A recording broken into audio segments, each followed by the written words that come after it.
Hello guys, welcome back to MG's നോച്ച. ഞാനാണ് വിജയ്. അപ്പോൾ നമ്മളിന്ന് വന്നിട്ടുള്ളത് ബോട്ടണിയിൽ ഷോർട്ട് ക്വസ്റ്റ്യൻസ് ചെയ്യാൻ വേണ്ടിയിട്ടാണ്. അപ്പോൾ എനിക്ക് നിങ്ങളോട് പറയാനുള്ളത്, ബോട്ടണിയുടെ പ്രത്യേകത എന്ന് വെച്ച് കഴിഞ്ഞാൽ ആദ്യത്തെ 3 ചാപ്റ്റർ പഠിക്കുന്നതിലൂടെ നിങ്ങൾക്ക് അത്യാവശ്യം നല്ല, അതായത് ഒരു 30 മാർക്കിൽ ഒരു 20, 23, ഒരു 25 അടുത്തേക്കുള്ള മാർക്ക് മേടിക്കാൻ പറ്റുന്നതാണ്. കാരണം ഏറ്റവും കൂടുതൽ ക്വസ്റ്റ്യൻസ് വരുന്നതും ആ ചാപ്റ്റേഴ്സിൽ നിന്ന് തന്നെ ആയിരിക്കും. നിങ്ങൾക്ക് നോക്കിയാൽ ഇനി എക്സാമിന് മനസ്സിലാവും, അത്യാവശ്യം നല്ല മാർക്കുകൾ വരും. പിന്നെ ബാക്കിയുള്ള ഓർഗാനിസം, പോപ്പുലേഷനും എക്കോ സിസ്റ്റം ആണെങ്കിൽ അതിൽ സ്ഥിരമായിട്ട് ഒരേ ലെവലിലെ ക്വസ്റ്റ്യൻ ചോദിക്കാറുള്ളൂ. അത് മാത്രം പഠിച്ചു പോയാലും മതിയാകും. അപ്പോൾ നിങ്ങൾ പഠിക്കാൻ പറ്റുന്നവരെല്ലാവരും മുഴുവൻ പഠിക്കണം. ഞാൻ ഏറ്റവും കൂടുതൽ ഫോക്കസ് ചെയ്യുക ആദ്യത്തെ 3 ചാപ്റ്റർ ആയിരിക്കും. സോ ഞാൻ ഇത് കഴിഞ്ഞ പാട് ഇപ്പോൾ 1ാമത്തെ ചാപ്റ്ററിനാണ് എഴുതിയിട്ടുള്ളത്. ചാപ്റ്റർ എന്നാണ് ചാപ്റ്റർ 1ൻ്റെതാണ് എഴുതിയിട്ടുള്ളത്. ഇത് കഴിഞ്ഞ പാട് ഞാൻ ചെയ്യാൻ പോകുന്നത് ചാപ്റ്റർ 3ഉം 2, 3ഉം അവിടെ വെച്ചിട്ട് 4, 5 പറഞ്ഞുതരാം. അതിനുശേഷം 2, 3ഉം പറയാം. കാരണം 2, 3ഉം നിങ്ങൾക്ക് ഒരുമിച്ച് പറഞ്ഞാൽ ഒരു ഐഡിയ കിട്ടുള്ളൂ, അതുകൊണ്ടാണ്. സോ ചാപ്റ്റർ 1 കഴിഞ്ഞാൽ നമ്മൾ 4, 5 ചെയ്യും, അത് കഴിഞ്ഞിട്ട് 2, 3 ചെയ്യാം. ഓക്കെ ആണല്ലോ. സോ ചാപ്റ്റർ 1 എന്നായിരിക്കും നിങ്ങൾ എക്സാമിന് കാണുന്ന ഏറ്റവും കൂടുതൽ ക്വസ്റ്റ്യൻ ഉണ്ടായിരിക്കുക. 17, 15 മാർക്കിനടുത്ത് എന്ത് ചെയ്യും, ഏകദേശം അത്രയും ക്വസ്റ്റ്യൻസ് വരാൻ സാധ്യതയുള്ള ഒരു ചാപ്റ്ററാണ്. അപ്പം നിങ്ങൾ എന്ത് ചെയ്യുക, ഇത് തന്നെ കൃത്യമായിട്ട് പഠിച്ചു പോവുക. ഈ ക്വസ്റ്റ്യൻസ് തന്നെ ആയിരിക്കും നിങ്ങൾ കാണാൻ പോകുന്നത്, ഒരു ഡൗട്ടും വേണ്ട. ഓക്കെ ആണല്ലോ. ഒരു ക്വസ്റ്റ്യനിലേക്ക് നോക്കിയാലും 1ാമത്തെ ക്വസ്റ്റ്യൻ എങ്ങനെയാണ്, 4 വാൾ ലെയേഴ്സ് ഓഫ് മൈക്രോസ്പൊറാഞ്ചിയം എന്ന് ചോദിക്കാറുണ്ട്. മൈക്രോസ്പൊറാഞ്ചിയത്തിന് 4 വാൾ ലെയേഴ്സ് ചോദിക്കാറുണ്ട്, അല്ലെങ്കിൽ ഓർ ആന്തറിന്റെ എന്നും പറയാറുണ്ട്. 2 പറഞ്ഞാൽ നിങ്ങൾ എഴുതി കൊടുക്കണം എന്തൊക്കെയാണ്, epidermis, endothecium, middle layer and tapetum ആണ്. കൂടാതെ എപ്പോഴും എക്സാമിന് ചോദിച്ച് കാണുന്ന ഒന്നാണ്, ഇത് ഞാൻ HSC മാർക്ക് ചെയ്യാണ്, എക്സാമിന് നിങ്ങൾ കാണാൻ പോകുന്ന ക്വസ്റ്റ്യൻ ആണ്, ടപ്പീറ്റം ആൻഡ് ഇറ്റ്സ് ഫംഗ്ഷൻ. ടപ്പീറ്റത്തിന്റെ ഫംഗ്ഷൻ ചോദിക്കാറുണ്ട്, അതൊന്ന് പഠിച്ചു വെക്കുന്നത് വളരെ നല്ല. ഇങ്ങനത്തെ ഞാൻ എഴുതിയിട്ടുള്ള ക്വസ്റ്റിനൊക്കെ പ്രത്യേകത ആകെ ഒരു 1-2 വാക്കുകൾ മാത്രം ഒതുങ്ങുന്നതാണ്. അപ്പോൾ നിങ്ങൾക്ക് പഠിക്കാനും വളരെ എളുപ്പമായിരിക്കും. നിങ്ങളുടെ രീതിക്ക് നോട്ടിലാക്കി പഠിച്ചാലും മതിയാവും. ഓക്കെ ആണല്ലോ. നിങ്ങൾ ഓർക്കേണ്ട മറ്റൊരു കാര്യം കൂടി ഉണ്ട്. ഒന്നാമതിന്റെ സ്ട്രക്ചർ ഓഫ് ആന്തറും കൂടി ഒന്ന് ഓർത്തു വെക്കുന്നത് നല്ലതാണ്. ലേബൽ ചെയ്യാൻ വേണ്ടിയിട്ട് സ്ട്രക്ചർ ഓഫ് ആന്തർ ഒന്ന് ഓർത്തു വെക്കുന്നത് നല്ലതാണ്. ഓക്കെ ആണല്ലോ, അതൊന്ന് പഠിച്ചേക്കുക. പിന്നെ മൈക്രോസ്പോറോജെനസിന്റെ ഡെഫിനിഷൻ ചോദിക്കാറുണ്ട്, മെഗാസ്പോറോജെനസിന്റെ ഡെഫിനിഷൻ ചോദിക്കാറുണ്ട്. രണ്ടിനും ഒറ്റ ഡെഫിനിഷൻ പഠിച്ചാൽ മതി. ഇങ്ങനെ പറഞ്ഞാൽ മതി, it is the process of development of microsporogenesis ആണെങ്കിൽ മൈക്രോസ്പോർ, മെഗാസ്പോറോജെൻസ് ആണെങ്കിൽ മെഗാസ്പോർ. ഫ്രം മൈക്രോസ്പോറോജെൻസിൽ ഇങ്ങനെ പറഞ്ഞാൽ മതി. ഒന്നെങ്കിൽ മൈക്രോസ്പോർ 2 വാക്ക് പറയാറുണ്ട്, ഒന്ന് മൈക്രോസ്പോർ മദർ സെൽ എന്ന് യൂസ് ചെയ്യാം, അല്ലെങ്കിൽ പോളൻ മദർ സെൽ എന്ന് യൂസ് ചെയ്യാം. ഇവിടെ ആണെങ്കിൽ ഫ്രം മെഗാസ്പോർ മദർ സെല്ല്, രണ്ടിലും ത്രൂ മിയോസിസ്. അപ്പൊ എങ്ങനെ പറയാം, ഇത് പറയുകയാണെങ്കിൽ process of development of microspore from microspore mother cell or pollen mother cell through meiosis. ഇതാണെങ്കിൽ മെഗാസ്പോർ ആക്കി കൊടുത്താൽ മതി. ഇനി നിങ്ങളിവിടെ പഠിക്കേണ്ട ഈ ഫുൾ ഫോം ആണ് PMCയുടെയും MMCയുടെയും ഫുൾ ഫോം. PMC എന്ന് പറയുന്നത് പോളൻ മദർ സെല്ലാണ്, MMC എന്ന് പറയുന്നത് എന്താണ്, മെഗാസ്പോർ മദർ, മൈക്രോസ്പോർ അല്ല, മെഗാസ്പോർ മദർ സെല്ലാണ്. ഇനി മൈക്രോസ്പോർ ടെട്രാഡ് എന്താന്ന് ചോദിക്കാറുണ്ട്, അത് ജസ്റ്റ് അറിഞ്ഞിരിക്കുന്നത് നല്ലതാണ്. മെഗാസ്പോർ ടെട്രാഡ് അത് വലിയ ഇമ്പോർട്ടൻസ് കൊടുക്കേണ്ട, ഒന്ന് അറിഞ്ഞിരിക്കുക. അഥവാ ഈ മൈക്രോസ്പോറോജെനസിസില് സ്പോറോജീനസ് ടിഷ്യൂവിൽ നിന്നാണ് മൈക്രോസ്പോർ ഉണ്ടാകുന്നത്. സ്പോറോജീനസ് ടിഷ്യൂവിലെ ഓരോ സെൽസിനെയും നമ്മൾ എന്താ വിളിക്കാം, ഈ പറയുന്ന മൈക്രോസ്പോർ മദർ സെൽ എന്നാ വിളിക്കുക. ഈ പറയുന്ന മൈക്രോസ്പോർ മദർ സെല്ല് മിയോസിസ് നടത്തി കഴിഞ്ഞാൽ കിട്ടുന്ന സ്ട്രക്ചറിനെ വിളിക്കുന്ന പേരാണ് മൈക്രോസ്പോർ ടെട്രാഡ്. ഇനി ഇവിടെ ആണെങ്കിൽ എന്താണ്, മൈക്രോപൈലാർ എൻഡിൽ ഉണ്ടായിരിക്കുന്ന ഒരൊറ്റ സിംഗിൾ സെല്ലാണ് ഇവിടെ എന്തായി ഡെവലപ്പ് ആവുന്നത്, മെഗാസ്പോർ ആയി ഡെവലപ്പ് ആവുന്നത്. സോ അതിനെയാണ്, ആ ഒരൊറ്റ സിംഗിൾ സെല്ലിനെയാണ് നമ്മൾ എന്തെന്ന് പറയാ, മെഗാസ്പോർ മദർ സെൽ എന്ന് പറയാ. മെഗാസ്പോർ മദർ സെല്ലിന് എന്ത് പറഞ്ഞു കഴിഞ്ഞാല് മിയോസിസ് പറഞ്ഞാൽ മെഗാസ്പോർ ടെട്രാഡ് കിട്ടും. ഓക്കെ ആണല്ലോ. ഇനി പോളൻ ഗ്രെയിൻസിൽ എപ്പോഴും ചോദിക്കാറുണ്ട്, ആരാണ് മെയിൽ ഗാമീറ്റോഫൈറ്റ്, അല്ലെങ്കിൽ പോളൻ ഗ്രെയിൻസിന്റെ ഫില്ലിയാണ് മെയിൽ ഗാമീറ്റോഫൈറ്റ് തരും, പോളൻ ഗ്രെയിൻസ് തരും. ഇനി ഫീമെയിൽ ഗാമീറ്റോഫൈറ്റ് ആരാണ് ചോദിക്കും. അങ്ങനത്തെ ക്വസ്റ്റ്യൻ ഒക്കെ ഉണ്ടാവാറുണ്ട്. നിങ്ങൾ ഓർത്ത് വെക്കണം, പോളൻ ഗ്രെയിൻസിന്റെ മറ്റൊരു പേരാണ് മെയിൽ ഗാമീറ്റോഫൈറ്റ്. അഥവാ മെയിൽ ഗാമീറ്റ് ഉണ്ടാവുന്ന ഒരാൾ, അല്ലെങ്കിൽ മെയിൽ ഗാമീറ്റ് കിട്ടുന്ന ഒരാളെയാണ് നമ്മൾ മെയിൽ ഗാമീറ്റോഫൈറ്റ് എന്ന് വിളിക്കുക. ഓക്കെ ആണല്ലോ. ഇനി ഔട്ടർ, ഇത് ഏറ്റവും HSC, അടുത്ത HSC ആണ്. ഇത് എക്സാമിന് നിങ്ങൾ കാണാൻ പോകുന്ന ക്വസ്റ്റ്യൻ ആണ്. ഇതാ, outer layer of pollen grains exine ആണ്, ആൻഡ് അത് നിർമ്മിച്ചിട്ടുള്ളത് സ്പോറോപൊള്ളിനാണ്. ഈ സ്പോറോപൊള്ളിനാണ് എന്ത് ചെയ്യുന്നത്, HSC ആയിട്ട് പറയുന്നത്. അതായത് സ്പോറോപൊള്ളിന്റെ ഒരു ക്വസ്റ്റ്യൻ എന്തായാലും എന്ത് ചെയ്യും, എക്സാമിന് ഉണ്ടായിരിക്കും. ഏത് മെറ്റീരിയൽ സ്പോറോപൊള്ളി നിർമ്മിച്ച, സ്പോറോപൊള്ളിന് എന്താണ്, എക്സൈൻ നിർമ്മിച്ചിട്ടുള്ളത് ആരെ വെച്ചാണ് ചോദിക്കും 1 മാർക്കിന്. ആ സ്പോറോപോളിന്റെ പ്രത്യേകതയും ചോദിക്കും. എന്തുകൊണ്ടാണ് ഈ പോളൻ ഗ്രെയിൻസ്, ചിലപ്പോൾ ഇങ്ങനെയാണ് ക്വസ്റ്റ്യൻ ഉണ്ടാവാറ്, pollen grains are well preserved in fossils, why എന്ന് ചോദിക്കും. അതിന് കാരണത്തിലേ ഉള്ളൂ സ്പോറോപോളിനാണ്. അവര് ഫോസിൽസിൽ എന്ത് ചെയ്യാണ്, വെൽ പ്രിസർവ്ഡ് ആയിട്ട് ഇരിക്കുകയാണ്. കാരണം എന്താണ്, അവർ സ്പോറോപോളിൻ ഉള്ളത് കൊണ്ടാണ്. സ്പോറോപോളിന്റെ പ്രത്യേകത അതാണ്, മോസ്റ്റ് റെസിസ്റ്റന്റ് ഓർഗാനിക് മെറ്റീരിയൽ. അതിന് ഹൈ ടെമ്പറേച്ചറിനെയും ഹൈ ആൽക്കലിനെയൊക്കെ വിത്ത്സ്റ്റാൻഡ് ചെയ്യാൻ പറ്റും. ഒരു എൻസൈമിനും അതിനെ നശിപ്പിക്കാൻ പറ്റില്ല. അതാണ് അതിന്റെ പ്രത്യേകത. HSC ആണ്. ഇനി ജേം പോറിന്റെ ഫംഗ്ഷൻ ചോദിക്കാറുണ്ട്. എന്താണ് ജേം? ഒറ്റ വാക്കേ ഉള്ളൂ.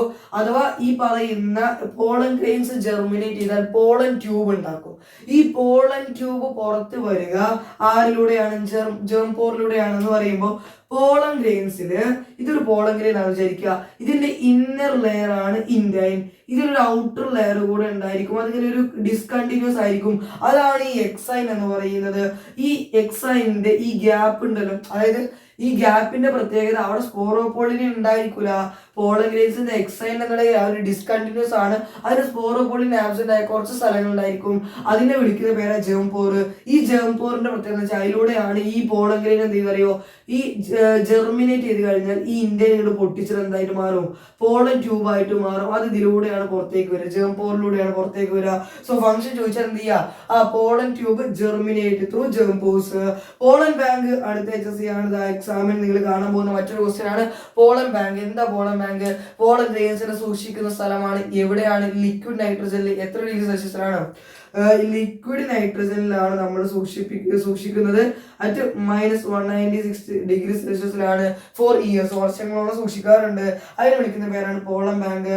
ഇനി സ്ട്രക്ചർ ഓഫ് മെഗാസ്പൊറാഞ്ചിയം, ഓവ്യൂളിന്റെ സ്ട്രക്ചർ അത് ലേബൽ ചെയ്യാൻ ചോദിക്കാറുണ്ട്. ഒന്ന് പഠിച്ചു വെച്ചേക്കുക. HSC ആണ് ഈ കാണുന്നത്. Monosporic embryo sac development. എന്താണ് മോണോസ്പോറിക് എംബ്രിയോസാക് ഡെവലപ്മെന്റ് എന്ന് ചോദിക്കാറുണ്ട്. ഈ മെഗാസ്പോറോജെൻസിസ് ഞാൻ പറഞ്ഞു. ഈ പറയുന്ന ഓവ്യൂളിന്റെ മൈക്രോപൈലാർ എൻഡിൽ, നിങ്ങൾക്ക് ഇത് പറയുമ്പോൾ മനസ്സിലാവണമെന്ന് അറിയില്ല, എന്തായാലും മൈക്രോപൈലാർ എൻഡില് ഇപ്പൊ നിങ്ങൾ ഇതാണ് ഓവ്യൂളിന്റെ സ്ട്രക്ചർ. സിമ്പിൾ ആയിട്ട് ഞാൻ വരക്കുകയാണെങ്കിൽ ഇപ്പൊ ഇതുമാതിരി ഫ്യൂണിക്കിൾ ഉണ്ടായിരിക്കും. ഇവിടുന്ന് ഇങ്ങനെ പോയിട്ട് ഇവിടുന്ന് ഇങ്ങനെ ഇൻഡോഗ്മെന്റ് ഒക്കെ ഉണ്ടായിരിക്കും. ഇവിടുന്ന് തൽക്കാലം നമുക്ക് ഇങ്ങനെ അഡ്ജസ്റ്റ് ചെയ്യാം ഇൻഡോഗ്മെന്റ്. ദെൻ ഇവിടുന്ന് ഇവിടെ ഒരു ചെറിയ ഒരു ഉണ്ടായിരിക്കും. ഇവിടുന്ന് ഇങ്ങനെ വന്നിട്ടുള്ള സ്ട്രക്ചറാണ് നിങ്ങൾ കണ്ടിട്ടുണ്ടാവും. ഇതൊക്കെ ഒരു ഫിംഗർ ലൈക്ക് സ്ട്രക്ചറാണ്. ഒരു ഫിംഗർ ലൈക്ക് സ്ട്രക്ചറാണ് ഇതെല്ലാം. ഇവിടെ മാത്രമാണ് ചെറിയൊരു ഓപ്പണിംഗ് ഉണ്ടായിരിക്കുക. ഇതിൻ്റെ അകത്താണ് എംബ്രിയോസാക്ക് കാണാൻ പറ്റും നിങ്ങൾക്ക്. ഈ എൻഡിന് അഥവാ ഈ മൈക്രോപൈൽ എന്ന് പറയുന്ന ഈ ഒരു പോർ കാണുന്ന ഭാഗത്ത് വിളിക്കുന്ന പേരാണ് മൈക്രോപൈലാർ എൻഡ്. അതിന്റെ ഓപ്പോസിറ്റ് ആണ് ചെലാസ. ഈ മൈക്രോപൈലാർ എൻഡിലുള്ള ഒരു സിംഗിൾ സെല്ലാണ് ഈ പറയുന്ന മെഗാസ്പോർ മദർ സെല്ലായിട്ട് മാറുക. മനസ്സിലാക്കുക. ഈ മെഗാസ്പോർ മദർ സെല്ല് മിയോസിസ് കഴിഞ്ഞുണ്ടാകുന്ന ആളാണ് ഈ മെഗാസ്പോർ ടെട്രാഡ്. ഈ മെഗാസ്പോർ ടെട്രാഡ് എന്ന് പറയുമ്പോൾ 4 സെല്ലുകളുടെ കൂട്ടമാണ്. ഈ 4 സെല്ലിൽ 3 നശിച്ചു പോകും. എന്നാൽ മൈക്രോസ്പോർ ടെട്രാഡിൽ 4 സെല്ലും 4 പോളങ്കലിനാവും. ഇടയ്ക്കിടയ്ക്ക് എക്സാമിന് ചോദിക്കാറുണ്ട് 100 മൈക്രോസ്പോർ മദർ സെല്ലിൽ നിന്ന് എത്ര പോളങ്കലിൻസ് ഉണ്ടാവും?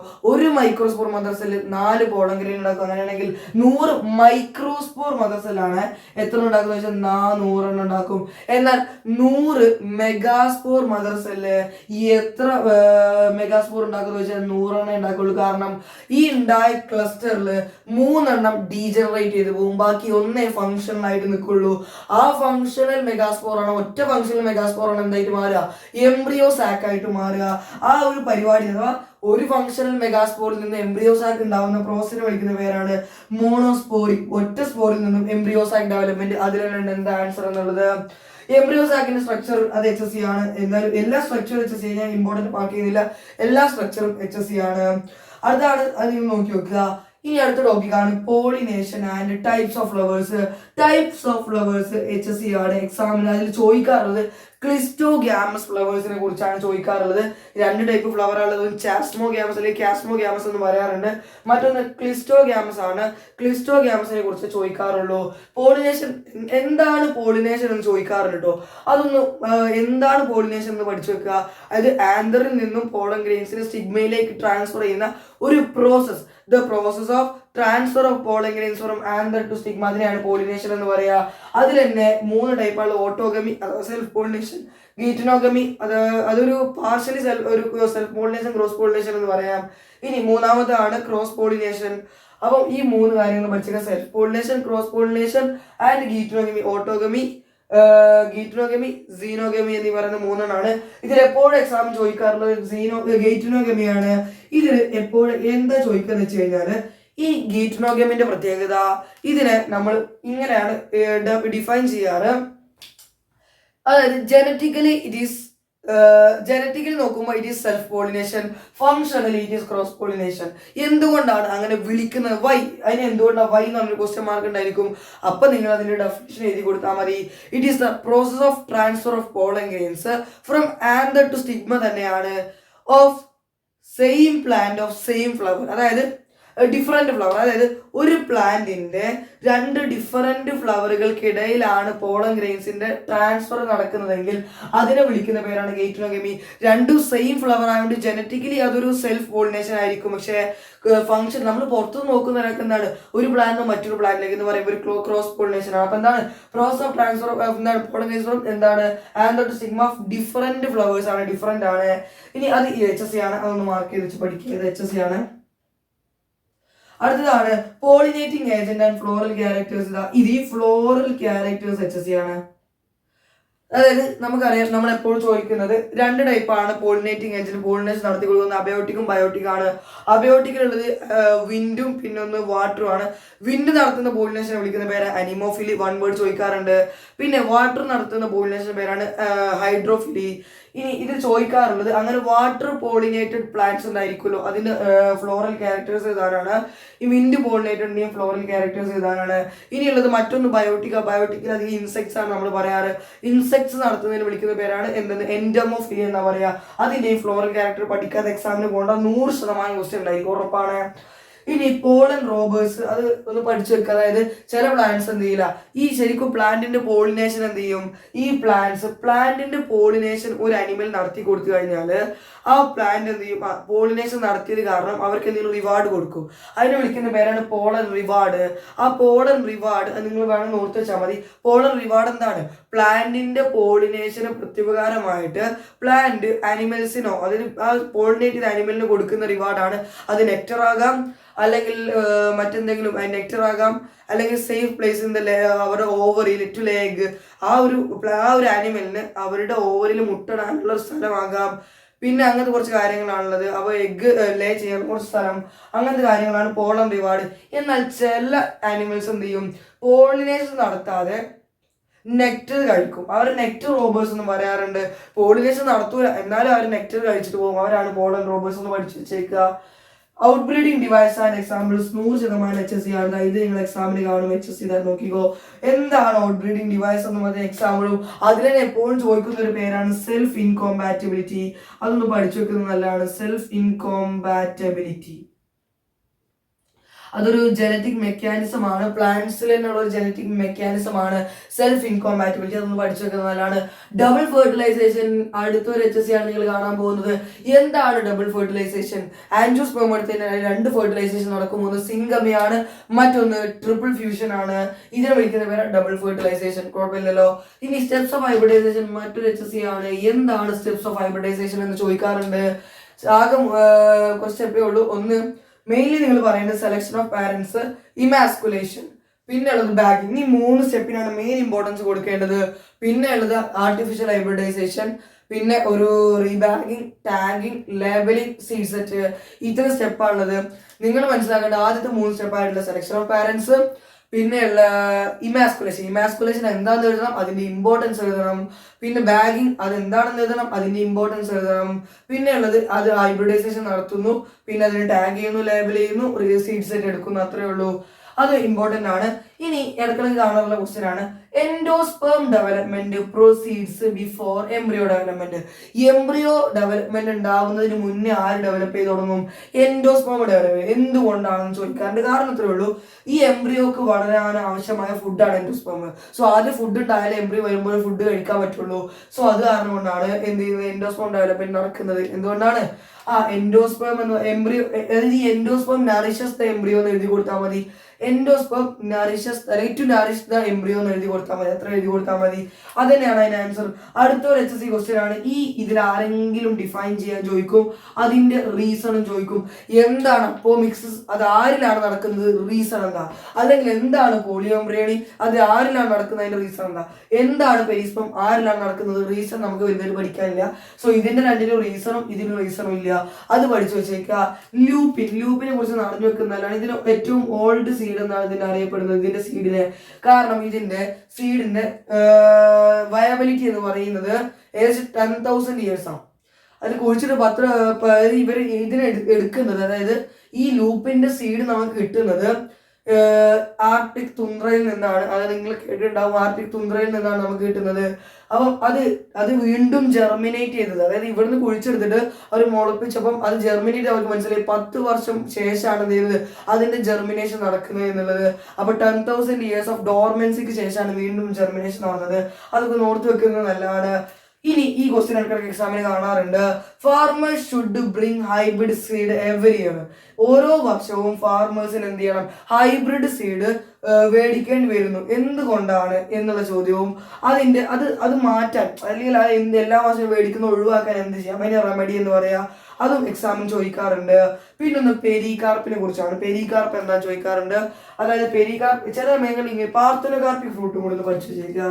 21 പാർത്തനോകാർപ്പിക് ഫ്രൂട്ടും കൂടി ഇൻക്ലൂഡ് ചെയ്തേക്കുക.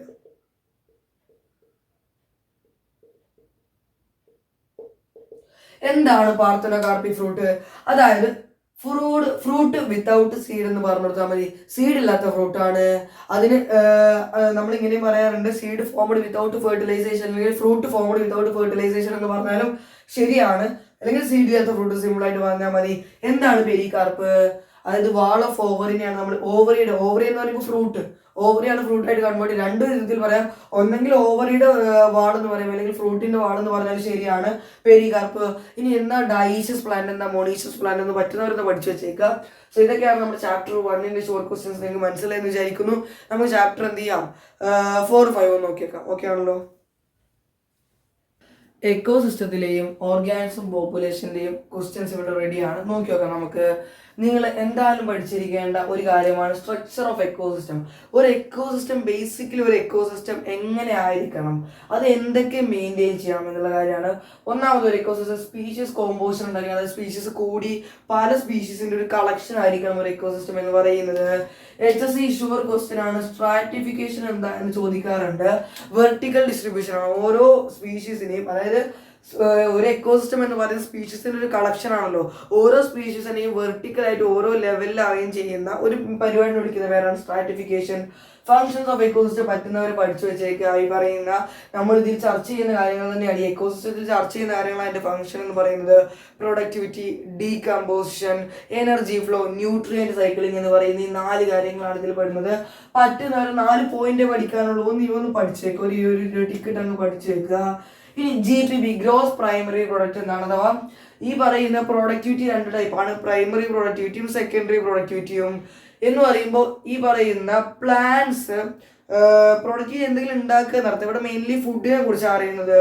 അപ്പം നിങ്ങൾ മനസ്സിലാക്കാൻ എടുത്തുള്ളൂ. പ്രൈമറി പ്രൊഡക്ടിവിറ്റി എന്ന് പറഞ്ഞാൽ നമ്മുടെ പ്ലാന്റ്സ് ഫോട്ടോസിന്തസിസ് വഴി കുറച്ച് ഫുഡ് ഉണ്ടാക്കുമല്ലോ, ആ ഒരു പ്രൊഡക്ടിവിറ്റി, അത് ഉണ്ടാക്കുന്ന പ്രൊഡ്യൂസ് ചെയ്യുന്ന അളവിനെയാണ് നമ്മൾ എന്താ പറയുക, പ്രൈമറി പ്രൊഡക്ടിവിറ്റി എന്ന് പറയുക. Biomass produced by plants during photosynthesis in a unit time എന്നാണ് നമ്മൾ പറയുക പ്രൈമറി പ്രൊഡക്ടിവിറ്റി. സെക്കൻഡറി ആവുമ്പം ഈ പറയുന്ന പ്ലാന്റ്സ് ഉണ്ടാക്കിയ ഭക്ഷണം നമ്മൾ മനുഷ്യന്മാർ കഴിക്കുമ്പം, അല്ലെങ്കിൽ മറ്റുള്ള ആൾക്കാർ കഴിക്കുമ്പോൾ, മറ്റേതൊരു അനിമൽസ് കഴിച്ചാലും അതാണ് സെക്കൻഡറി പ്രൊഡക്ടിവിറ്റി എന്ന് പറയുന്നത്. അപ്പോൾ നിങ്ങൾ അത് മനസ്സിലാക്കേണ്ട അത്രേ ഉള്ളൂ, സെക്കൻഡറി പ്രൊഡക്ടിവിറ്റി. അപ്പം ഇതില് പ്രൈമറി പ്രൊഡക്ടിവിറ്റി 2 ടൈപ്പാണ്, GPP, NPP. അതിന്റെ ഫുൾ ഫോം ചോദിക്കാറുണ്ട്, ഫുൾ ഫോം ഒന്ന് പഠിച്ചു വെച്ചേക്കണം. HSC ഷുവർ ക്വസ്റ്റ്യൻ ആണ്. ഗ്രോസ് പ്രൈമറി പ്രൊഡക്റ്റും നെറ്റ് പ്രൈമറി പ്രൊഡക്റ്റുമാണ്. ഗ്രോസ് എന്ന് പറയുന്നത് ടോട്ടൽ ആയിട്ട് പ്ലാന്റ് ഉണ്ടാക്കിയതാണ്. നെറ്റ് എന്ന് പറയുന്നത് ഈ പ്ലാന്റ്സ് അവര് ആ ഉണ്ടാക്കിയ കുറച്ച് എനർജി അല്ലെങ്കിൽ എന്തെങ്കിലും സാധനം ഉണ്ടാക്കിയിട്ടുണ്ടോ അതിൽ നിന്ന് കുറച്ച് സാധനം അല്ലെങ്കിൽ ആ എനർജി എന്തിനു യൂസ് ചെയ്യും, അവരുടെ റെസ്പിറേഷൻ ആയിട്ട് യൂസ് ചെയ്യും. ബാക്കി എന്ത് ഉണ്ടാവുള്ളൂ അതിനാണ്, ബാക്കിയുള്ളത് എന്താണോ അതിനാണ് നമ്മൾ നെറ്റ് പ്രൈമറി പ്രൊഡക്ടിവിറ്റി എന്ന് പറയുന്നത്. ഇനി steps of decomposition and importance of earth 100% HSC question ചാപ്റ്ററിൽ നിന്ന്. അഥവാ ഇതില് ഡീകമ്പോസിന്റെ സ്റ്റെപ്സ് ആണ് ഏറ്റവും ഇമ്പോർട്ടന്റ്. ആ 4 സ്റ്റെപ്പുകളാണ് ഇമ്പോർട്ടന്റ്. പിന്നെ എർത്ത് വാം എന്താണ് ഇമ്പോർട്ടൻസ് എന്ന് ചോദിച്ചു കഴിഞ്ഞാൽ എർത്ത് വാമിന് പല പേര്, ഫാർമേഴ്സ് റിലേറ്റീവ് എന്ന് വിളിക്കാറുണ്ട്. പിന്നെ എർത്ത് വാമിനെ ഡെട്രിറ്റസ് എന്ന് ഡെട്രിവോറസ് എന്ന് വിളിക്കാറുണ്ട്.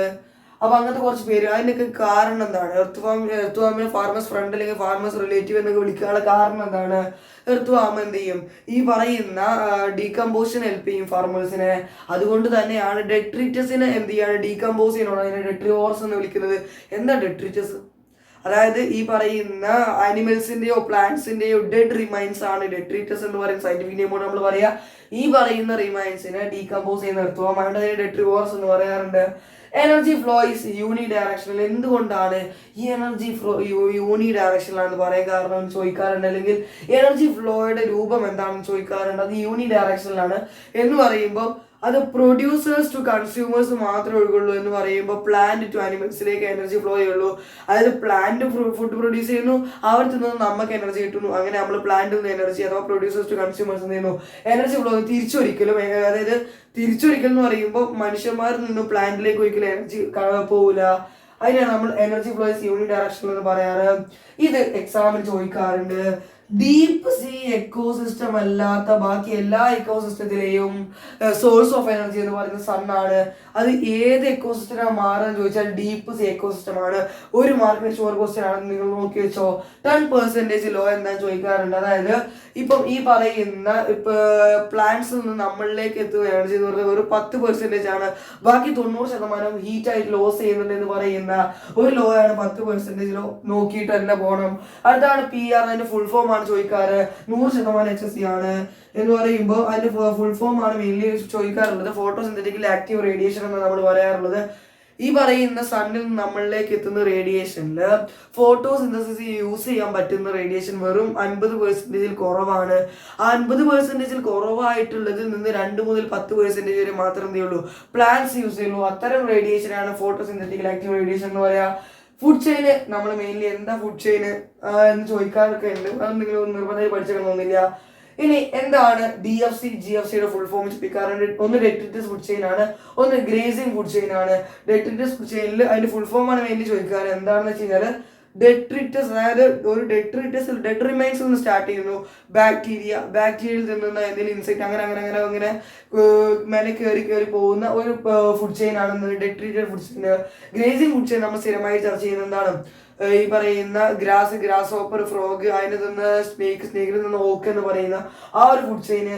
ഇനി ഇത് 1 വേർഡ് ചോദിക്കാറുണ്ട്. എടാ, ഈ ഡെട്രിറ്റസ് ഫുഡ് ചെയിനിൽ ടെറസ്ട്രിയൽ എക്കോസിസ്റ്റത്തിലാണ് ഡെട്രിറ്റസ് ഫുഡ് ചെയിൻ യൂസ് ചെയ്ത് ഏറ്റവും കൂടുതൽ എനർജി ഫ്ലോ നടക്കുന്നത് എന്ന് പറയുമ്പോൾ ഡെട്രിറ്റസ് ഫുഡ് ചെയിൻ വഴി എനർജി കിട്ടുന്ന ഒരു എക്കോസിസ്റ്റം ഏതാണെന്ന് വെച്ചാൽ ടെറസ്ട്രിയൽ ആണ്. അതിലാണ് കൂടുതൽ കിട്ടുന്നത്. ഗ്രേസിംഗ് ഫുഡ് ചെയിനിൽ നിന്ന് കൂടുതൽ എനർജി കിട്ടുന്നത് അക്വാട്ടിക് എക്കോസിസ്റ്റത്തിനാണ്. കാരണം അധികം അവിടെയുള്ള ആ ഒരു അക്വാട്ടിക് പ്ലാന്റ്സിൽ നിന്നാണ് എന്ത് ചെയ്യുന്നത്, കൂടുതൽ എനർജി ഫ്ലോ നടക്കുന്നത് എന്നാണ് ഇത് പറയുന്നത്. സ്റ്റാൻഡിംഗ് ഗ്രോപ്പിന്റെ ഒരു ഡെഫിനിഷൻ വന്നൊന്ന് പഠിച്ചേക്കുന്നത് നല്ലതാണ്. ഇക്കോളജിക്കൽ പിരമിഡ് 100% ഇപ്പോഴേ മാർക്ക് ചെയ്ത് തരാം. 100% ഇക്കോളജിക്കൽ പിരമിഡിന്റെ ക്വസ്റ്റ്യൻ ഉണ്ടായിരിക്കും. 100% ഇക്കോളജിക്കൽ പിരമിഡിന്റെ ഒരു ക്വസ്റ്റ്യൻ ഉണ്ടായിരിക്കും. 3 പിരമിഡ് ഉണ്ടായാൽ ഏതും ആവാം എന്ന് എനിക്ക് പറയാനുള്ളൂ. മെയിൻലി പിരമിഡ് ഓഫ് നമ്പർ, അതിന്റെ ഇൻവേർട്ടഡ് ഏത് എക്കോസിസ്റ്റത്തിലാണ് പിരമിഡ് ഓഫ് നമ്പർ ഇൻവേർട്ട് ചെയ്യുക, ട്രീ ഡോമിനേറ്റഡ് എക്കോസിസ്റ്റത്തിലാണ്. പിന്നെ പിരമിഡ് ഓഫ് ബയോമാസ്, ഏത് എക്കോസിസ്റ്റത്തിലാണ് പിരമിഡ് ഓഫ് ബയോമാസ് ഇൻവേർട്ട് ചെയ്യുക, അത് അക്വാട്ടിക് എക്കോസിസ്റ്റത്തിലാണ്. പിന്നെ ഉള്ളത് ലാസ്റ്റ് ആയിട്ട് പിരമിഡ് ഓഫ് എനർജിയാണ്. ഈ 3 പിരമിഡും പഠിക്കാൻ നിങ്ങൾ എക്സാമിന് പോകണ്ട. അടുത്താണ് ഓർഗാനിസം ആൻഡ് പോപ്പുലേഷൻ. ഇതിലെ ഏജ് പിരമിഡ് HSC ആണ്. ഇത് തന്നിട്ട് ഏത് പിരമിഡാണ് ഐഡന്റിഫൈ ചെയ്യാൻ ചോദിക്കുന്നത്. HSC ഞാൻ മാർക്ക് ചെയ്തിട്ടുണ്ട്. ഇപ്പോഴേ ആകെ HSCയിലെ ചാപ്റ്റർ അതിലും ഞാൻ HSC മാർക്ക് ചെയ്തിട്ടുണ്ട്. നിങ്ങൾ ഉറപ്പായിട്ട് പഠിച്ചിട്ട് തന്നെ പോവാ. ഇത് ഇങ്ങനെ തന്നെ ക്വസ്റ്റ്യൻ ചോദിക്കട്ടോ.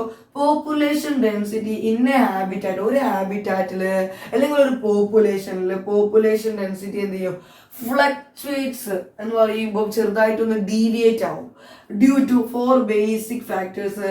അതിൻ്റെ ഒരു ഡയഗ്രാം നിങ്ങൾ ഒരു ചെറിയൊരു എന്താ നമ്മൾ ഒരു ഇങ്ങനെ ആയിട്ടുള്ള ഡയഗ്രാം ഇവിടെ എന്തുണ്ടായിരിക്കും, ഇതുപോലെ ഈ ഫാക്ടേഴ്സിനെ ഉൾപ്പെടുത്തിയുള്ള ഒരു ഡയഗ്രാം നിങ്ങൾക്ക് കാണാൻ പറ്റിയ ഡയഗ്രാം നിങ്ങൾ പഠിച്ചു പോകണം. ആ 4 ബേസിക് ഫാക്ടേഴ്സ് ഒന്ന് birth rate, natality, death rate, mortality. ഈ പറയുന്ന ആൾക്കാരുടെ ഡെഫിനിഷൻ നിങ്ങൾ പഠിച്ചു പോകണം ഇത് എക്സ്പ്ലെയിൻ ചെയ്യാൻ വേണ്ടിയിട്ട്. പിന്നെ ഒന്ന് ഇമിഗ്രേഷൻ ഇതിൻ്റെയൊക്കെ എന്ത് ചെയ്യണം with definition, 4 factors with definition with diagram side നോക്കിയാൽ നിങ്ങൾക്ക് കിട്ടും. പഠിച്ചു ഉറപ്പായിട്ടും മാർക്ക് കിട്ടിയിരിക്കും. പോപ്പുലേഷൻ ഗ്രോത്ത് ഫോർമുല പറ്റുന്നവരാണെങ്കിൽ ഒരു ഫോർമുല ഉണ്ട്, NT+1 = NT+ B+I-D+E എന്ന് പറയുന്ന ഒരു ഫോർമുലയൊക്കെ ഉണ്ട്. പറ്റുന്ന പഠിച്ചു പോകും, നിർബന്ധം പറയുന്നില്ല. ഇതൊന്നും ഞാൻ നിർബന്ധം പറയുന്നില്ല, പറ്റുന്നവർ പഠിച്ചു പോകും. ഓക്കെ ആണല്ലോ. പോപ്പുലേഷൻ ഗ്രോത്ത് മോഡൽ അടുത്ത HSC ആണ്. രണ്ടെണ്ണാണുള്ളത്, ഒന്ന് എക്സ്പാൻഡിങ്ങും മറ്റൊന്ന് ലോജിസ്റ്റിക്കും. രണ്ടും ഏത് സാഹചര്യത്തിലാണ് കിട്ടുക, ഒന്ന് ഗ്രോത്ത് മോഡലിൽ അതായത് എക്സ്പോണൻഷ്യൽ ഗ്രോത്ത് മോഡലുണ്ട്, ലോജിസ്റ്റിക് ഉണ്ട്. എക്സ്പോണൻഷ്യൽ എന്ന് പറയുമ്പോൾ അവിടെയുള്ള ആൾക്കാർക്ക് എന്താണ് ഫുഡും മറ്റു കാര്യങ്ങളും ഹാബിറ്റാറ്റും എന്താണ് അൺലിമിറ്റഡ് ആവുന്ന സാഹചര്യത്തിലാണ് എന്ത് ചെയ്യുന്നത് ഗ്രോത്ത് എന്താവുന്നത് ഈ എക്സ്പോണൻഷ്യൽ ആവുന്നത്. അത് ലിമിറ്റഡ് ആവുമ്പോൾ ഗ്രോത്ത് എന്തായിട്ട് മാറും, ലോജിസ്റ്റിക് ആയിട്ട് മാറും. അവിടെ നമുക്ക് വിത്ത് ഗ്രാഫ് ആണ് ഗ്രോത്ത് മോഡലേ ഗ്രാഫാണ്. ഞാനിപ്പോൾ അതുകൂടി ഫോർമുല ഗ്രാഫ് എക്സാം തന്നിട്ട് ഏത് ഗ്രോത്ത് മോഡലാണ് ചോദിക്കും, അതിന്റെ ഫോർമുല പഠിച്ചേക്കുന്നത് നല്ലതാണ്. പക്ഷേ അതിന്റെ ഒരു പ്രോപ്പർട്ടി പഠിച്ചേക്കുന്നത് നല്ലതാണ്. ഈ ഗ്രാഫാണ് ഞാൻ ഉദ്ദേശിച്ച HSC എന്ന് പറയുന്നത്. ഇതില്ലാത്ത എക്സാം പേപ്പർ നിങ്ങൾ കാണൂല, ഉറപ്പായിട്ടും ഗ്രാഫ് ഉണ്ടായിരിക്കും. അതിൽ തന്നെ ഈ പറയുന്ന ലോജിസ്റ്റിക്കിൽ ചോദിക്കുന്നത് എന്താണ് ക്യാരിയിങ് കപ്പാസിറ്റി, ഒരു K എന്ന് പറയുന്ന ഒരു ഫാക്ടറൊക്കെ വരുന്നുണ്ട്, അത് ചോദിക്കാറുണ്ട്, പഠിച്ചു വെച്ച് പോകണം നല്ലതാണ്. ഇനി പോപ്പുലേഷൻ ഇന്ററാക്ഷൻ ടേബിൾ ആണ് മറ്റൊരു HSC എന്ന് പറയുന്നത്. ഓരോ ഇന്ററാക്ഷന്റെയും പ്ലസ് ആണോ മൈനസ് ആണോ എന്നുള്ള ഒരു കോളം തന്നിട്ട് അതിൽ കുറെ ഡാഷ് ഉണ്ടായിരിക്കും. നിങ്ങൾക്ക് ഫിൽ ഇൻ ദ ബ്ലാങ്ക്സ് ആയിരിക്കും. പ്ലസോ മൈനസോ ഒന്ന് വെറുതെ ഇട്ട് കൊടുത്താൽ മാത്രം മതി. അങ്ങനത്തെ ക്വസ്റ്റ്യൻ വരാറുണ്ട്. ശരിക്കും ഞാൻ നിങ്ങളോട് പറയുകയാണെങ്കിൽ എനിക്ക് ഒറ്റ പോപ്പുലേഷൻ ഇന്ററാക്ഷൻ പറ്റുന്നവരെ മൊത്തം പഠിച്ചിട്ട് പോവുക. അതിൽ തന്നെ ചോദിക്കുന്നതാണ് ഇന്ററാക്ഷൻ ടേബിൾ പഠിക്കണം നിങ്ങൾ. ഇനി എക്സാമ്പിൾസ് ഓഫ് നിങ്ങൾ പഠിക്കേണ്ടതിന്റെ ഒരു ഓർഡർ ആണ്. ഈ കോമൺ സയൻസ് പഠിക്കുകയാണെങ്കിൽ എക്സാമ്പിൾ പഠിച്ചാൽ മതി. ഡെഫിനിഷൻ നിങ്ങൾ ജസ്റ്റ് എന്ത് ചെയ്താൽ മതി, ഡെഫിനിഷൻ ചോദിച്ചാൽ നിങ്ങൾ എന്ത് ചെയ്യുക, ഒരു +0, അതായത് ഒരു സ്പീഷീസ് ബെനിഫിറ്റ് മറ്റൊരു സ്പീഷീസ് ന്യൂട്രൽ ആവുന്ന ഒരു പരിപാടിയാണിത്. അപ്പൊ ഇതിനൊക്കെ ഡെഫിനിഷൻ ഇങ്ങനെ എഴുതി കൊടുത്താൽ മാർക്ക് കിട്ടും 100%. കോമൺ സയൻസിന്റെ എക്സാമ്പിൾ പഠിക്കാതെ എക്സാമിന് പോകണ്ട. അഡാപ്റ്റേഷൻസ് ഓഫ് പാരസൈറ്റിന് എന്തൊക്കെ അഡാപ്റ്റേഷൻ ഉണ്ട്, സക്കേഴ്സ്, അതുപോലെ തന്നെ അവരുടെ പല റെസ്പിറേറ്ററി സിസ്റ്റം ആബ്സെന്റ് ആണ്. അതിന്റെ എക്സാമ്പിൾ പാരസൈറ്റ്സ് പഠിക്കുകയാണെങ്കിൽ നിങ്ങൾ അതിൽ പഠിക്കേണ്ടത് അഡാപ്റ്റേഷൻസ് ഓഫ് പ്രേ ആണ്. പ്രിഡേഷൻ പഠിക്കുമ്പോൾ നിങ്ങൾ 1 മാർക്കിന് പഠിക്കേണ്ടത് ഫൈറ്റോഫാഗസ് എന്താണ്, എക്സാം ചോദിക്കാറുണ്ട്. Insect feeding plant sap is called, അതായത് പ്ലാന്റിന്റെ സാപ്പ്, അതായത് നമ്മളിപ്പോൾ വാഴയ്ക്ക് വെട്ടിയ ഒരു വെള്ളം പുറത്തേക്ക് വരുന്നത് അതിനെ സാപ്പ് എന്ന് പറയാം. അതിൽ വളരെ അതിന്റെ ന്യൂട്രീഷൻസും മറ്റെല്ലാ കാര്യങ്ങളും അടങ്ങിയിട്ടുണ്ടായിരിക്കും. ആ സാപ്പ് ഭക്ഷിക്കുന്നത് ആരാണ് ചോദിച്ചു കഴിഞ്ഞാൽ അവരെ വിളിക്കുന്ന പേരാണ് ഫൈറ്റോഫാഗസ്. അതൊന്ന് പഠിച്ച് 1 മാർക്കിനുണ്ടായിരിക്കും. നിങ്ങൾ പഠിക്കേണ്ട HSC ഇതെല്ലാം മെറിറ്റ്സ് ഓഫ് പ്രിഡേഷൻ ആണ്. പ്രിഡേഷൻ മെറിറ്റ്സ് പഠിക്കാതെ പോകരുത്. ഓക്കെ ആണല്ലോ. പിന്നെ പഠിക്കേണ്ടത് അഡാപ്റ്റേഷൻസ് ഓഫ് പ്രേ, ഇത് HSC ആണ്. അഡാപ്റ്റേഷൻസ് ഓഫ് പ്രേ ചോദിക്കാറുണ്ട് എക്സാമിന്. ഈ പറയുന്ന കോമൺ സയൻസിന്റെ എക്സാമ്പിൾ HSC ആണ്. ഞാൻ ബാക്കിയൊന്നും മാർക്ക് ചെയ്യുന്നില്ല. പിന്നെ അഡാപ്റ്റേഷൻസ് ഓഫ് പ്രേ പറഞ്ഞിട്ടുണ്ട്. അഡാപ്റ്റേഷൻസ് ഓഫ് പാരസൈറ്റ് പെട്ടെന്ന് പഠിച്ചിട്ട് നമ്മൾ ഓൾറെഡി പഠിച്ചാണ്, ഞാൻ വലിയ ഇമ്പോർട്ടന്റ് പറയുന്നില്ല. ഏത് ബോട്ടം എഴുതാൻ പറ്റും, നിങ്ങൾ എന്ത് ചെയ്താൽ മതി, ജസ്റ്റ് പാരസൈറ്റിന്റെ അഡാപ്റ്റേഷൻ വെച്ചാൽ അതിന്റെ സക്കേഴ്സ് ഉണ്ടായിരിക്കും, പിന്നെ പ്രസൻസ് ഓഫ് ക്യൂട്ടിക്കിൾ ഉണ്ടായിരിക്കും അതിന് പുറത്ത്, അതിന്റെ റെസ്പിറേറ്ററി എക്സ്ക്രീറ്ററി സിസ്റ്റം ആബ്സെന്റ് എന്ന് എഴുതി കൊടുത്താൽ മതി. പ്രേണ്ടത് കൃത്യമായിട്ട് പഠിച്ചു വെച്ചേക്കണം. എന്ത് ചെയ്യും, പ്രേക്ക് പ്രിഡേഷൻ ക്യാമോഫ്ലേജിലാണ് ചില ആൾക്കാർ, പ്ലാന്റ്സിലാണെങ്കിൽ അവർക്ക് തോൺസ് ഉണ്ടായിരിക്കും, മുള്ളുകൾ ഉണ്ടായിരിക്കും. ചില ആൾക്കാർ എന്ത് ചെയ്യും, ചില ആൾക്കാർ ലീഫോ എന്തെങ്കിലും ഭക്ഷിച്ച് കഴിഞ്ഞാൽ എന്ത് ചെയ്യും, അവർ ടോക്സിൻസ് പുറത്തു വിടും. അത് ചില ആൾക്കാർ ചില പ്ലാന്റ്സ് എന്ത് ചെയ്യും, ഈ പറയുന്ന ഫീവറും മറ്റു ഡെത്തും അങ്ങനത്തെ കാരണങ്ങളേക്കൊക്കെ മാറ്റും. അങ്ങനെയുള്ള കാര്യങ്ങളൊക്കെ എഴുതി കൊടുക്കണം. Gauss's law of competitive exclusion principle, ആ ലോ പഠിച്ചേക്കുന്നത് നല്ലതാണ്. വോ ഡിസഗ്രീഡ് ദിസ് പ്രിൻസിപ്പിൾ, ഈ പ്രിൻസിപ്പിളിനെ ഡിസഗ്രി ചെയ്തത് മാർക്ക് അർദർ എന്ന് പറയുന്ന ഒരു സയന്റിസ്റ്റ് ആണ്. അദ്ദേഹം പറഞ്ഞത് വാർബിൾസിനെ വെച്ച് എക്സാമ്പിൾ നിങ്ങൾക്ക് വായിച്ചു നോക്കിയാൽ മനസ്സിലാവും. ഇതാണ് ചാപ്റ്റർ പഠിക്കേണ്ടത്. ഇനി ബയോടെക്നോളജി കൂടെ നോക്കി നമുക്ക് ചാപ്റ്റർ അല്ലെങ്കിൽ ഈ വീഡിയോ അവസാനിപ്പിക്കാം. ഓക്കെ ആണല്ലോ, ഡൗട്ട് ഒന്നുമില്ലല്ലോ. ഇതാണ് നമ്മുടെ ബയോടെക്നോളജിയുടെ ക്വസ്റ്റ്യൻസ്. നിങ്ങൾ നോക്കുമ്പോൾ കുറേ ഉണ്ടായിരിക്കും. കാരണം ഞാൻ പറഞ്ഞു ആദ്യത്തെ 3 ചാപ്റ്ററാണ് ഏറ്റവും കൂടുതൽ ഇമ്പോർട്ടൻറ്റ്. 4-5 കുറച്ച് ക്വസ്റ്റ്യൻ ഇട്ട് തന്നിട്ടുള്ളൂ. ചെറിയ ചാപ്റ്റർ ആണെങ്കിൽ അതിന് പരമാവധി ചെറിയ ചെറിയ ക്വസ്റ്റ്യൻസ് ആക്കിയിട്ട് നിങ്ങൾക്ക് ഇട്ട് തന്നിട്ടുള്ളത്. ചോദിക്കാവുന്ന രീതിയിൽ നിങ്ങൾക്ക് മനസ്സിലാക്കാൻ പറ്റുന്ന രീതിയിലാണ് ഇട്ട് തന്നിട്ടുള്ളത്. അപ്പോൾ നിങ്ങൾ മനസ്സിലാക്കേണ്ടത് ഈ ചാപ്റ്ററിനെ കുറിച്ച് കൂടുതൽ പറയും. അതിനകത്ത് ഈ ചാപ്റ്ററിന് കൂടുതൽ ചോദിക്കുന്നത് തന്നെയാണ്. ഒരു നല്ല ഒരു ലെവലിൽ ചോദിക്കുന്നതാണ് ബയോടെക്നോളജിയും അപ്ലിക്കേഷനും എന്ന് പറയുന്നത്. അതിൽ തന്നെ ബയോടെക്നോളജിയാണ് ഏറ്റവും ഇമ്പോർട്ടൻറ്റ്. ഇതൊന്ന് പറഞ്ഞു പോകാം. എന്താണ് ഈ FBയുടെ ഫുൾ ഫോം ചോദിക്കാറുണ്ട്. യൂറോപ്യൻ ഫെഡറേഷൻ ഓഫ് ബയോടെക്നോളജി എന്നാണ്. ഈ പ്രിൻസിപ്പിൾസ് ഓഫ് ബയോടെക്നോളജി ഒരു HSC ക്വസ്റ്റ്യൻ ആണ്. HSC ആണ് മാർക്ക് ചെയ്തിട്ടപ്പോഴേ. ഇനി creation of first artificial RDNA ചോദിക്കാറുള്ളത് ഏത് വർഷം, ആരാണ് ക്രിയേറ്റ് ചെയ്തത്, എവിടെ, ആരിൽ നിന്നാണ്, എന്താണ് അതിന്റെ പ്രോസസ്സ് എന്നൊക്കെ ചോദിക്കാറുണ്ട്. സോ ഇതും ഒരു HSC ആണ്. നിങ്ങളിത് പഠിക്കാതെ പോകരുത്, ഇതൊന്ന് പഠിച്ചിട്ട് പോയിക്കോളിയും. അടുത്താണ് റെസ്ട്രിക്ഷൻ എൻസൈമിനെ നമ്മൾ മോളിക്കുലർ സിസ്റ്റേഴ്സ് എന്നും DNA ലിഗേസ് നമ്മൾ മോളിക്കുലർ ഗ്ലൂ എന്ന് വിളിക്കാറുണ്ട്. എല്ലാവർക്കും അറിയാം. 1 വേർഡ് ചോദിക്കാറുണ്ട്. ഡിസ്കവറി ഓഫ് റെസ്ട്രിക്ഷൻ എൻസൈം അവിടെ ചോദിക്കാറുള്ള ചോദ്യം ഇതുവരെ ചോദിക്കാതിരുന്ന ഇപ്പൊ ചോദിച്ചു കാണുന്ന ഒരു ക്വസ്റ്റ്യൻ ആണ്. 1968 എന്തോ ആണ് നമ്മൾ ഈ റെസ്ട്രിക്ഷൻ എൻസൈമിനെ ഡിസ്കവർ ചെയ്യുന്നത്. ആ സമയത്ത് റെസ്ട്രിക്ഷൻ എൻസൈമിന്റെ കൂടെ തന്നെ ഡിസ്കവർ ചെയ്തൊരു ഒരാളും കൂടി ഉണ്ട്, മെത്തിലേഷൻ എൻസൈം എന്നാണ്. അയാളുടെ ഒരു പ്രത്യേകത, അയാളിന് ഒരു മെത്തിലേഷൻ എൻസൈമിന്റെ പ്രത്യേകത, അയാളുടെ DNA-യിലേക്ക് എന്ത് ചെയ്യും, അയാളൊരു മീഥൈൽ ഗ്രൂപ്പിന് ഇട്ട് കൊടുക്കും. Add methyl group to its own DNA. അതാണ് അയാളുടെ ഒരു ഫംഗ്ഷൻ എന്ന് പറയുന്നത്. ഈ റെസ്ട്രിക്ഷൻ എൻസൈമിന്റെ ഫംഗ്ഷൻ മോളിക്കുലർ സിസ്റ്റേഴ്സിൽ ആക്ട് ചെയ്യുന്നതാണ്. 1968 2 ആൾക്കാരെയാണ് കണ്ടെത്തിയത് ഈ പറയുന്ന റെസ്ട്രിക്ഷൻ എൻസൈമിന്റെ ഡിസ്കവറി ടൈമിൽ. ഒന്ന് മെത്തിലേഷൻ എൻസൈമാണ്, ഒന്ന് റെസ്ട്രിക്ഷൻ എൻസൈമാണ്. റെസ്ട്രിക്ഷൻ എൻസൈം ഈ മോളിക്കുലർ സിസ്റ്റേഴ്സ് ആയിട്ട് യൂസ് ചെയ്തപ്പം മെത്തിലേഷൻ എൻസൈമായി നമ്മൾ എന്തിനാ യൂസ് ചെയ്തത്, അതിന്റെ ഫംഗ്ഷൻ ആയിട്ട് പറയുന്നത് add methyl group to its own DNA and hide its own DNA. അതിന്റെ DNA മറ്റുള്ളവരിൽ നിന്ന് മറച്ചു വെക്കുന്നു എന്നുള്ളതാണ് അതിന്റെ പണി. അപ്പോൾ ഇവിടെ നിങ്ങൾ ഓർക്കേണ്ടത് ഇവിടെ ഡിസ്കവറിയിൽ മെത്തിലേഷൻ എൻസൈമിനെ കുറിച്ചാണ്.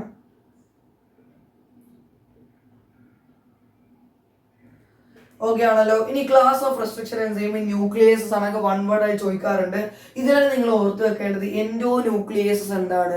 അതായത് ഈ പറയുന്ന റെസ്ട്രിക്ഷൻ എൻസൈം 2 ആൾക്കാരുണ്ട്. ഒന്ന് എൻഡോ ന്യൂക്ലിയസും എക്സോ ന്യൂക്ലിയസും. ഒന്ന് cut DNA at the end of the DNA. DNA-യുടെ അറ്റങ്ങളിൽ മുറിക്കുന്ന ആൾ എക്സോയും, cut DNA at the specific location within the DNA. അതായത് DNA-യുടെ അകത്ത് ഒരു സ്പെസിഫിക് ലൊക്കേഷൻ മുറിക്കുന്ന ആൾക്കാരാണ് എൻഡോ ന്യൂക്ലിയസസ്. ഫസ്റ്റ് കണ്ടെത്തിയ റെസ്ട്രിക്ഷൻ REN ഫുൾ ഫോം എന്ന റെസ്ട്രിക്ഷൻ എൻഡോ ന്യൂക്ലിയസസ് ആണ്. അത് HIND 2 ആണ്. അപ്പൊ നിങ്ങൾ ഓർക്കേണ്ടത് റെസ്ട്രിക്ഷൻ എൻസൈമിന്റെ ക്ലാസ് എന്താ, ന്യൂക്ലിയസ് ആണ്. എൻഡോ ന്യൂക്ലിയസ് എന്താ, cut DNA within the DNA at specific location. ഇനി first restriction endo nuclease HIND 2 ആണ്. 100% മറ്റൊരു HSC ആണ്. ഇതാ നോക്കിക്കോ, നെയിമിംഗ് ഓഫ് റെസ്ട്രിക്ഷൻ എൻസൈം ചോദിച്ചിരിക്കും. പാലിൻഡ്രോമിക് ന്യൂക്ലിയോടൈഡ് സീക്വൻസ് എന്താണ്, അങ്ങോട്ടേക്ക് വായിച്ചാലും ഒരേപോലെ വായിക്കാം, തിരിച്ചു വായിച്ചാലും ഒരേപോലെ വായിക്കാൻ പറ്റുന്ന ഒരു സ്പെസിഫിക് ന്യൂക്ലിയോടൈഡ് സീക്വൻസിനെയാണ് നമ്മൾ എന്താ പറയാ, പാലിൻഡ്രോമിക് ന്യൂക്ലിയോടൈഡ് സീക്വൻസ്. ഇടക്കിടക്ക് ചോദിക്കാറുള്ളതാണ്. 100% അടുത്തൊരു HSC ആണ് ഈ ജെൽ ഇലക്ട്രോഫോറസിസ് എന്നുള്ള ക്വസ്റ്റ്യൻ.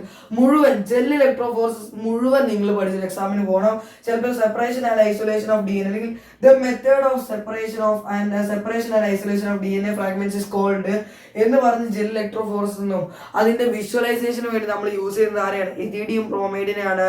അതിൽ എന്താണ് അതിൽ നടക്കാൻ പോകുന്നത് എന്നുള്ള കാര്യങ്ങളും പിന്നെ ലാസ്റ്റ് എല്യൂഷൻ എന്താണെന്നുള്ളൊരു 1 വേർഡും എന്നൊക്കെയുള്ള ഓരോ കാര്യങ്ങളും ജെൽ ഇലക്ട്രോഫോറസിസ് മൊത്തം ഇമ്പോർട്ടൻ്റ് ആണ്. നിങ്ങൾ മൊത്തം പഠിച്ചിട്ട് പോയാൽ മതി. Characters of cloning vector. ഒരു ക്ലോണിംഗ് വെക്ടറിന് എന്തൊക്കെ ക്യാരക്ടർ ഉണ്ടായിരിക്കും, ഒരു ഒറൈ സൈറ്റ് ഉണ്ടായിരിക്കും, പിന്നെ പറയുന്നത് ഒരു ക്ലോണിംഗ് സൈറ്റ് ഉണ്ടായിരിക്കും, പിന്നെ സെലക്ടബിൾ മാർക്കേഴ്സ് ഉണ്ടായിരിക്കും. അതിന് ഏറ്റവും ഇമ്പോർട്ടൻറ്റ് സെലക്ടബിൾ മാർക്കേഴ്സ് ആണ്. അത് പഠിച്ചില്ലെങ്കിൽ നിങ്ങൾ ആ PBR 322 HSC മാർക്ക് ചെയ്ത് പഠിക്കുക. കാരണം അതിന് സ്ട്രക്ചർ ചോദിക്കാറുണ്ട്, സ്ട്രക്ചറും ചോദിക്കും. അതിൽ യൂസ് ചെയ്യുന്ന സെലക്ടബിൾ മാർക്കേഴ്സ് ഏതൊക്കെയാണ് എന്നുള്ള കാര്യങ്ങൾ ചോദിക്കാറുണ്ട്. ഈ PBR 3 ഫുൾ ഫോം പഠിച്ചെടുക്കുന്നത് നല്ലതാണ്, കുഴപ്പമൊന്നുമില്ലല്ലോ. നിങ്ങൾ ഈ ക്യാരക്ടേഴ്സ് ഒന്ന് പഠിച്ചു വെച്ചാൽ എന്താണ് ഓറൈ സൈറ്റിന്റെ പ്രത്യേകത, അല്ലെങ്കിൽ 3 എന്തൊക്കെ ചോദിച്ചാൽ ഓറൈ സൈറ്റ്, ക്ലോണിംഗ് സൈറ്റ്, പിന്നെ എന്താണ് സെലക്ടബിൾ മാർക്കേഴ്സ് എന്നാണ് പറയേണ്ടത്. എന്താണ് ക്ലോണിംഗ് സൈറ്റ് അല്ലെങ്കിൽ എന്താണ് ഓറൈ സൈറ്റ് എന്ന് ചോദിച്ചാൽ എന്താണെന്ന് പറയാൻ പഠിച്ചു വെച്ചാൽ നല്ലതാണ്. കോമൺലി യൂസ്ഡ് സെലക്ടബിൾ മാർക്കേഴ്സ് ഏതൊക്കെയാണെന്ന് ചോദിക്കാറുണ്ട്. നിങ്ങൾ പറഞ്ഞു കൊടുക്കുക. സിമ്പിൾ ആയിട്ട് ഉത്തരം പറയുകയാണെങ്കിൽ ആന്റിബയോട്ടിക് റെസിസ്റ്റന്റ് ജീൻസ് ആണ്. റെസിസ്റ്റൻസ് ജീൻ, ആന്റിബയോട്ടിക് റെസിസ്റ്റന്റ് ജീൻസിനെയാണ് നമ്മൾ റെസിസ്റ്റന്റ് റെസിസ്റ്റന്റ് ജീൻസിനാണ് നമ്മൾ എന്ത് ചെയ്യുക, കോമൺ ആയിട്ട് എന്ത് ചെയ്യുക, സെലക്ടബിൾ മാർക്കേഴ്സ് ആയിട്ട് യൂസ് ചെയ്യുക. നിങ്ങൾ ചെയ്യുന്നൊരു മിസ്റ്റേക്ക് എന്താ ചെയ്യുക, നിങ്ങൾ ടെറ്റാർ നിങ്ങൾ പറയുന്നത് ടെട്രാ സൈക്ലിൻ എന്ന് പറഞ്ഞു വെക്കരുത്. ഒരു സെലക്ടബിൾ മാർക്കർ എന്താ, നിങ്ങളൊരു എക്സാമ്പിൾ ഓഫ് സെലക്ടബിൾ നിങ്ങൾ ടെറ്റാറെന്ന് എഴുതി 60 ആൾക്കാർ ടെട്രാ സൈക്ലിൻ ഫുൾ ഫോം എഴുതിയിരിക്കും. തെറ്റാണ്. കാരണം എൻട്രൻസിലെ ചോദിച്ചാണ് കുറെ ഓപ്ഷൻ എഴുതി ഏതാണ് കറക്റ്റ് ആയിട്ട് സെലക്ടബിൾ മാർക്കർ ചോദിച്ചപ്പം അതിലുണ്ടായിരുന്ന പല ഓപ്ഷനും എന്താ ടെറ്റാറ് അതിൽ ഇങ്ങനെ ചോദിച്ചു ടെട്രാ സൈക്ലിൻ, പിന്നെ കെനാമൈസിൻ, അതുപോലെ തന്നെ ആംബിസിലിൻ, നൺ ഓഫ് ദിസ് അങ്ങനെ എന്തൊക്കെയാണ് ക്വസ്റ്റ്യൻ ഉണ്ടായിരുന്നത്. മൂന്നും answer will be none of this ആണ്. കാരണം നിങ്ങൾ പഠിച്ചു വെച്ച പ്രകാരം ടെട്രാ സൈക്ലിൻ സെലക്ടബിൾ മാർക്കർ എന്ന് വെച്ചാൽ അല്ല, ടെട്രാസൈക്ലിൻ റെസിസ്റ്റന്റ് ജീനാണ് ഒരു സെലക്ടബിൾ മാർക്കർ. നിങ്ങൾ മനസ്സിലാക്കേണ്ട റെസിസ്റ്റന്റ് ജീൻ എന്ന് പറഞ്ഞില്ലെങ്കിൽ തെറ്റാണ്. കാരണം ഇവിടെ പറഞ്ഞിട്ട് കോമൺലി യൂസ് ചെയ്യുന്ന സെലക്ടബിൾ മാർക്കറെ ആന്റിബയോട്ടിക് റെസിസ്റ്റന്റ് ജീനാ. നിങ്ങൾ അവിടെ യൂസ് ചെയ്യുന്ന കൃത്യമായിട്ട് റെസിസ്റ്റന്റ് ജീൻ എന്ന് പറയുന്ന വാക്കുണ്ടായിരിക്കണം. ഓക്കെ ആണല്ലോ. അപ്പൊ അത് ആരൊക്കെ ഒന്ന് പഠിച്ചു വെച്ചേക്കുക. അത് വലിയ important. Colouring enzyme of plasmid beta galactosidase ഒക്കെ 1 വേർഡ് ആണ്. നിങ്ങളൊന്ന് നോക്കി വെച്ചാൽ മതി. Inactivation of antibiotic gene method is dangerous. Why? നിങ്ങൾക്കറിയാം സെലക്ടബിൾ മാർക്കേഴ്സ്, അതായത് ഈ പറയുന്ന നമ്മളിങ്ങനെ രണ്ട് വാക്ക് ട്രാൻസ്ഫോർമൻസും നോൺ ട്രാൻസ്ഫോർമൻസും അതിൻ്റെ വാക്കും കൂടി അതിൻ്റെ ഒരു ഡെഫിനേഷനും കൂടി പഠിക്കുന്നത് നല്ലതാണ്. 21 ട്രാൻസ്ഫോർമൻസും